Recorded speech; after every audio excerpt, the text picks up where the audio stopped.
Good day, Metcalf Public School, and welcome to the MPS Daily News. Today is Thursday, March 25th, 2021. Bonjour, Metcalf, et bienvenue aux nouvelles MPS. Aujourd'hui, c'est jeudi, le 25 mars 2021. The news for today. Les nouvelles pour aujourd'hui. Belonging. Making needed withdrawals. Yesterday, we talked about the fact that as educators, we need to make withdrawals, and that the connection that we have before those withdrawals are made, or the number of deposits that are made, are very important. Today, we're going to continue with that idea.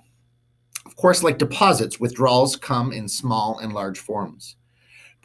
Protecting against relationship overdraft, which means too many times of pulling out ideas of the relationship, doesn't just mean making frequent deposit. It also means ensuring that any withdrawals that need to be made are the smallest ones necessary. The size of the withdrawal can be minimized when it's done in a genuine, compassionate way that doesn't center out or humiliate the student. For example, if a student's behaving in a disruptive way by repeatedly speaking out in class, the first strategy should be to simply use eye contact. Try to get the student to focus on you as the educator. Helps the student to regain that composure and get themselves back on track.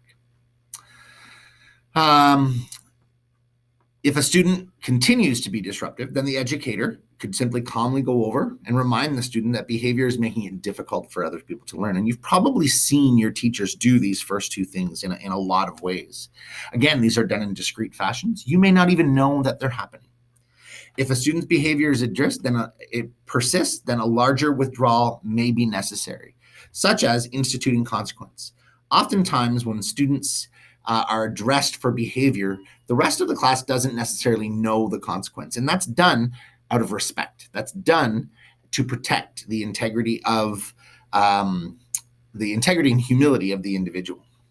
The progressive use of smaller to large withdrawals will ensure that no more is taken out of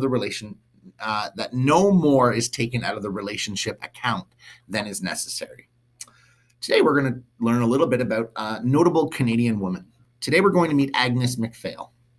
Agnes McPhail was the first woman elected to the House of Commons. She was born in rural Ontario, and while working as a young school teacher, she became involved with progressive political movements, including the United Farm Women of Ontario. She also began writing a newspaper column. She was elected to the House of Commons as a member of the Progressive Party of Canada in 1921. Her causes included rural issues, pension for seniors, workers' rights, and pacifism.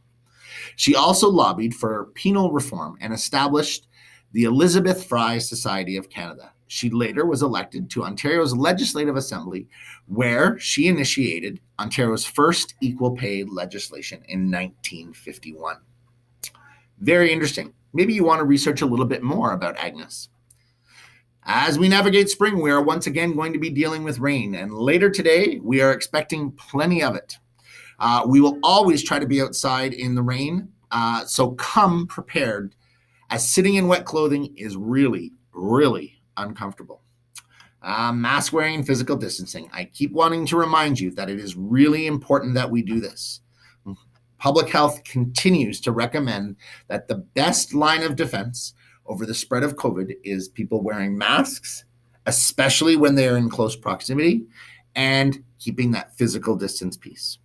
There are no birthday wishes today. Merci et bonne journée. Thanks, and have an outstanding day, Metcalf.